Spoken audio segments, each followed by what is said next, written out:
ایک بات یاد رکھو، میں کوئی مرغی کا بچہ نہیں ہوں. ڈرنے اور گھبرانے کی ضرورت نہیں ہے. جتنا وقت ہم اس دنیا میں لکھا کر لائے اتنا وقت ہم کو ملے گا، اور جب وقت ختم ہو گیا تو جانا ہے. کوئی نہیں رہنے والا ہے یہاں پر. بڑے بڑے بادشاہ چلے گئے، ان کے محلات کھنڈیر ہو گئے، کوئی جانتا بھی نہیں ان کی خبر کہاں ہے. بڑے بڑے ظالم آئے، فنا ہو گئے، دنیا میں بڑا ظلم کیے، مگر جانا پڑا دنیا سے. مگر ڈرنے اور گھبرانے کی ضرورت نہیں ہے. میں اتر پردیش گیا، مختار انصاری کے گھر کو گیا، تو اس کے بعد سے سوشل میڈیا پر یہ تمام کے تمام بانکڑے پہلوان شروع ہو گئے، تیرے کو مار دیں گے پورے کے پورے. ارے بھائی، میں اخلاق کے گھر کو بھی گیا تھا، میں جنید اور نصیر کے گھر کو بھی گیا تھا جن کو زندہ جلا دیا گیا گھاٹ میکا کے. میں ان لوگوں سے کہنا چاہ رہا ہوں جو مجھے دھمکیاں دے رہے ہیں، ایک بات یاد رکھو، میں جس دین پر چلتا ہوں نا، میں ان سے مخاطب ہوں. میں جس دین پر چلتا ہوں نا، میرے کو یہ دین ایسا چمن میں چل کے نہیں ملا. میرے کو یہ دین میرے کو بادشاہ کے محلوں سے نہیں ملا. میرے کو یہ دین مجھے نرم نرم قالین سے چل کر نہیں ملا. میرے کو یہ دین مجھے ملا تو بدر اور حنین سے ملا.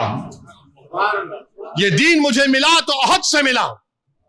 یہ دین اگر مجھے ملا تو کربلا سے ملا. اس دین کی بنیادوں میں عباس علمبردار کا خون ہے. ظالموں، تم مجھے جانتے نہیں، تم میرے دین کو نہیں جانتے.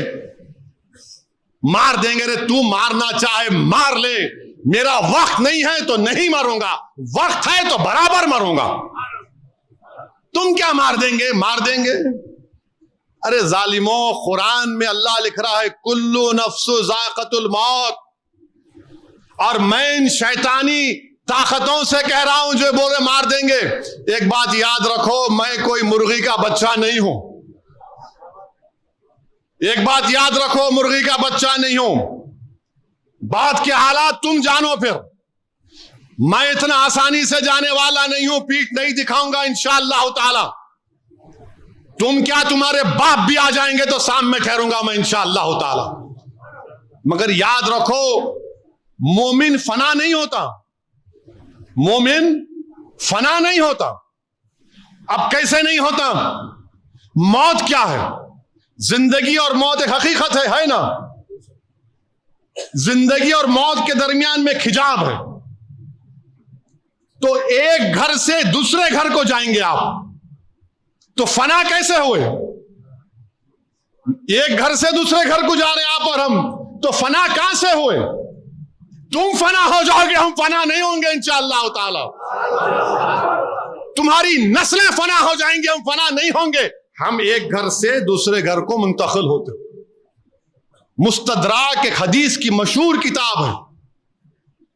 عمر بن عبدالعزیز رضی اللہ تعالیٰ عنہ کہتے ہیں کہ آخرت کی زندگی کی تیاری کرو. مومن فنا نہیں ہوتا، وہ ایک گھر سے دوسرے گھر کو جاتا. ایک گھر سے دوسرے گھر کو جاتا ہے. تو موت سے ڈرنا نہیں ہے، مگر ڈرنا اس بات سے کہ موت کے بعد کیا ہوگا.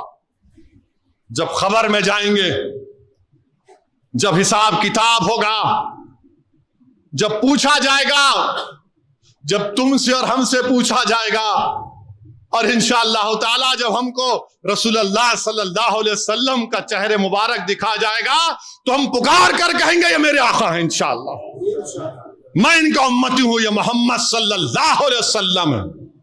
ہم ایک گھر سے دوسرے گھر کو منتقل ہوتے. مارنا ہے مارو، کیا کرنا ہے کرو. تم زہر دے کے مارے انہوں شہید ہو گئے. تم زہر دے کے مارے انہوں شہید ہو گئے. تم 2 فیٹ کے سے گولی مارے وہ شہید ہو گئے. اور شہید تو قرآن میں اللہ بول رہا ہے ان کو مردہ مت کہو. تم جب مرو گے تم مردہ رہو گے انشاءاللہ. تم جب مرو گے تم مردہ ہوگے. میں مردہ نہیں رہوں گا، میں مومن ہوں، گھر تبدیل کروں گا. کسی ایک شاعر نے ایک اچھا شعر کہا تھا، میری زندگی کا مقصد تیری دین کی سرفرازی. میری زندگی کا مقصد تیرے دین کی سرفرازی، میں اسی لیے مسلمان، میں اسی لیے نمازی. میری زندگی کا مقصد تیری دین کی سرفرازی، میں اسی لیے مسلمان، میں اسی لیے نمازی. کسی ایک عاشق رسول نے بڑا اچھا کہا موت خبر کے بارے میں، کفن کے بارے میں. اب میں ان ظالموں سے کہہ رہا ہوں کہ پس مردن فرشتوں نے جو تلاشی لی تو بھلا کیا نکلا؟ پس مردن فرشتوں نے جو تلاشی لی تو کیا نکلا؟ فقط ایک دل کے گوشے سے خیال مصطفیٰ نکلا. پس مردن فرشتوں نے جو تلاشی لی تو بھلا کیا نکلا؟ فقط ایک دل کے گوشے سے خیال مصطفیٰ نکلا. یہی ہوگا میرے سے بھی انشاءاللہ، ہم تمام سے ہی ہوگا انشاءاللہ تعالیٰ. پس مردن فرشتوں نے تلاشی لی تو کیا نکلا؟ فقط ایک دل کے حصے سے خیال مصطفیٰ نکلا. میرے بھائی، یہ ہماری پہچان ہے، اور یہ ظالم جانتے نہیں، یہ مردہ لوگ ہیں، یہ جانتے نہیں.